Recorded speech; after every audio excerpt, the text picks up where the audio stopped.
Hello everyone, आज हम पढ़ेंगे क्लास 10th का चैप्टर पॉलिटिकल पार्टीज़। ये बहुत ही इंपॉर्टेंट चैप्टर है जो कि हमें हमारे आसपास की खबर देता है। तो पहला टॉपिक है what is a political party. अब हम सबको पता है पॉलिटिकल पार्टी क्या होती है। अ ग्रुप ऑफ पीपल जो साथ में आके इलेक्शंस हेल्ड करते हैं उसे कहते हैं पॉलिटिकल पार्टीज़। पॉलिटिकल पार्टीज़ के फंक्शंस क्या होते हैं? पहला फंक्शन कि वो इलेक्शन हेल्ड कराती है। दूसरा फंक्शन कि वो पॉलिटिकल पार्टी हमारे आगे ऑफर सकती है जिससे हमें फ़ायदा हो और हम उनको वोट दें। मेकिंग लॉ, जो हमें वो बताती है, जो हमें ऑफ़र्स देती है, उन ऑफ़र्स के बाद में वो लॉस बनाती है। और running make government, political party ही एक गवर्नमेंट को गवर्नमेंट बनाती है और उसी को चलाती है अपनी लाइफ टाइम तक। अपोजिशन, और जो पार्टी हार गई तो वो पार्टी अपोजिशन का रोल करती है। जैसे अगर मैंने एक लॉ बनाया तो मेरा अपोजिशन वाला उस पर बोलेगा कि लॉ क्यों बनाया है और इसके कॉन्स के ऊपर काम करने का हमें ऑफ़र देगा। अगला है public opinion. Political parties public opinion पर चलती है। जैसे मैंने बताया कि ये वो पॉलिटिकल पार्टीज़ हमें ऑफ़र देंगी तो उन ऑफ़र से लोग बताएंगे कि कौन सी पार्टी अच्छा ऑफ़र दे रही है और हमें किसको वोट देना चाहिए। वेलफेयर स्कीम, मान लो कि एक पॉलिटिकल पार्टी पावर में आ गई है। अब लोग काम नहीं करते तो फिर लोग उसके मेंबर के सामने जाके बोलेंगे कि ऐसा ऐसा है और वो जो लोग हैं वो जाके अपने लीडर से उसके बारे में बताएंगे। मैं तो भूल गया हूँ कि पॉलिटिकल पार्टीज़ के अंदर 3 पार्ट्स होते हैं, लीडर्स, एक्टिव मेंबर्स और फॉलोवर्स। लीडर मतलब जो कि उसके फेसेस होते हैं, जो कि हमें दिखते हैं। एक्टिव मेंबर जो कि पॉलिटिकल पार्टी के अंदर होकर काम करते हैं, और फॉलोवर्स जो कि उनको वोट देते हैं। टॉपिक नेसेसिटी, ये इंपॉर्टेंट क्यों है? क्या हम इसके बिना काम नहीं कर सकते? इसका आंसर नहीं कर सकते। क्यों? क्योंकि अगर नहीं होगी पॉलिटिकल पार्टी तो फिर हर एक आदमी अलग से आके वो इलेक्शंस में खड़े होगा और बहुत सारे कैंडिडेट्स हो जाएंगे और नो यूनिटी। और मान लो कि अगर वैसा हो गया और हमने एक को चूज़ कर लिया तो फिर वो एक आदमी अपने मन से वो कंट्री को रूल करेगा और फिर उससे लोगों के बीच में यूनिटी नहीं हो पाएगी। और वो एक आदमी अपने हिसाब से डेमोक्रेसी बनाएगा, उसको चेंज कर सकता है क्योंकि अब वो इकलौता लीडर है। हमारे पास कितनी पार्टीज होनी चाहिए?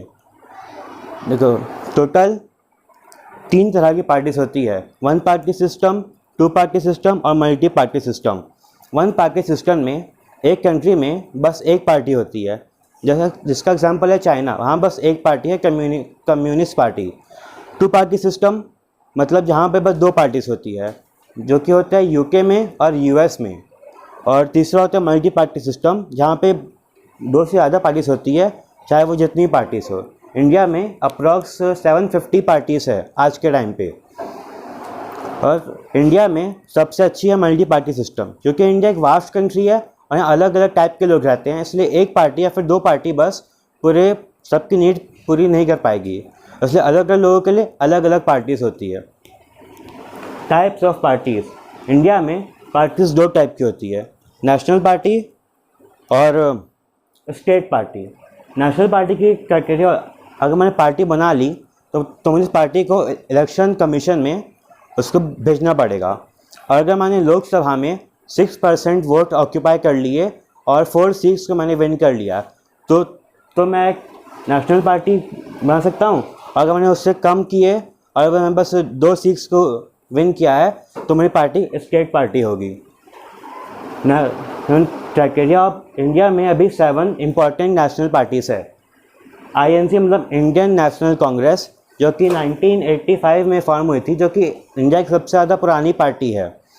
इसका इनिशियल गोल था इंडिया को आज़ाद कराना अंग्रेज़ों से, और आज ये पार्टीज़ माइनॉरिटीज़ को सपोर्ट करती है और उनको पावर दिलाना चाहती है। CPI और CPIM, communist party of India and communist party of India, communist party of India और कम्युनिस्ट पार्टी ऑफ इंडिया मैक्सट्रीम, ये दोनों लगभग एक ही आइडियोलॉजी है और दोनों पार्टीज़ आस पास फॉर्म हुई थी। ये फॉर्म हुई थी CPI फॉर्म हुआ था 1925 में और CPIM फॉर्म हुआ था 1964 में।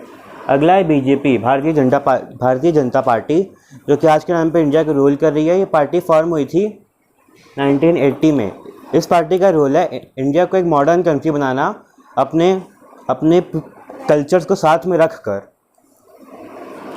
BSP, बहुसमाज पार्टी, इस बहुजन समाज पार्टी, इस पार्टी का गोल है अदर देन जनरल्स, जो बाकी कास्ट सिस्टम है, उनको पावर प्रोवाइड करना और उनको अपॉर्चुनिटीज़ देना। ये फॉर्म हुई थी 1984 में और ये पार्टी हमें छत्तीसगढ़, उत्तर प्रदेश, दिल्ली के आसपास देखने को मिलती है। इसका वहाँ पर बहुत अच्छा बेस है।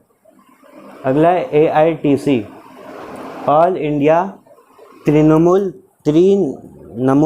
कांग्रेस। ये पार्टी फॉर्म हुई थी 1998 में ममता बनर्जी के अंडर में। ये पार्टी 2016 से लेकर अब तक वेस्ट बंगाल की स्टेट पार्टी है। अगला है NPC, नेशनलिस्ट कांग्रेस पार्टी। ये पार्टी गांधीज्म के बेसिस में चलती है और ये फॉर्म हुई थी 1999 में।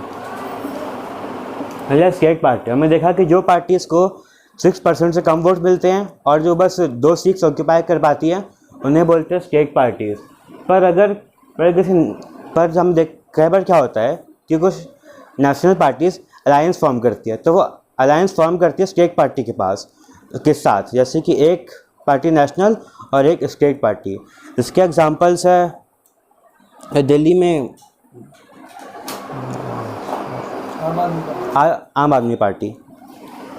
अगला चैलेंजर्स टू पॉलिटिकल पार्टीज़। ऐसा नहीं कि पॉलिटिकल पार्टी रूल करती है तो उसका सब अच्छा चल रहा है। उसका क्या होता है कि हमें लगता है कि अच्छे काम कर रही है, पर उसके अंदर में इक्वालिटी नहीं होती। हो सकता है कि उन्हें अंदर में लोग झगड़ा कर रहे हैं और उससे पार्टी अच्छे से काम नहीं कर पाती। डायनेस्टिक सक्सेशन, मतलब अगर मैं एक पार्टी का लीडर हूँ तो फिर मैं अपने जो मेरे फैमिली मेम्बर्स हैं उनको ज़्यादा सपोर्ट करूँगा, उनको ज़्यादा अपॉर्चुनिटीज़ दूंगा। उसे बोलते हैं dynastic succession.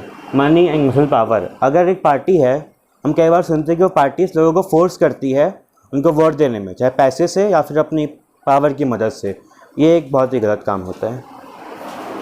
Reformation of political parties, तो उन्हीं सब चीज़ों से मुक्त होने के लिए कह सकते हैं कुछ रूल्स बनाए गए थे, जैसे कि एंटी डेफिनेशन लॉ मतलब क्या होता था कि अगर मैं एक पार्टी में हूँ और मैं MP MLA बन गया, मतलब मैंने सीट्स विन कर ली, तो कुछ लोग क्या करते थे, वो लोग एक पार्टी को छोड़ के दूसरी पार्टी में चले थे ताकि उस पार्टी को सीट्स मिल जाती थी।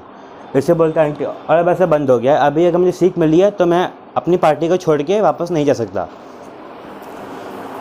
डिटेल प्रॉपर्टी, ऐसे कई सारे रूल्स बने थे जिसके तहत जो पार्टीज होती है वो किसी को भी ब्राइब नहीं कर सकती थी, वो अपने फेयर वोट्स बस कर सकते थे। इनकम टैक्स रिटर्न, मतलब कि अगर मैं आदमी हूँ तो मैं अपने पूरे साल की कमाई को नोट करके उसका कुछ % टैक्स गवर्नमेंट को देता था। ये तो जो रूल्स बन चुके हैं, पर हमें और कुछ रूल्स लेने चाहिए। जैसे कि हमने देखा था कि लैक ऑफ इंटरनल डेमोक्रेसी, तो ऐसे कुछ रूल होने चाहिए जैसे कि पार्टीज़ के अंदर के लोग हैं उनके अंदर अच्छे से ज़्यादा काम करें, मिलजुल के काम करें और डायनेस्टिक सक्सेशन कम हो और लोग सबको चांस दें, ना कि बस अपने फैमिली मेम्बर्स को। Thank you.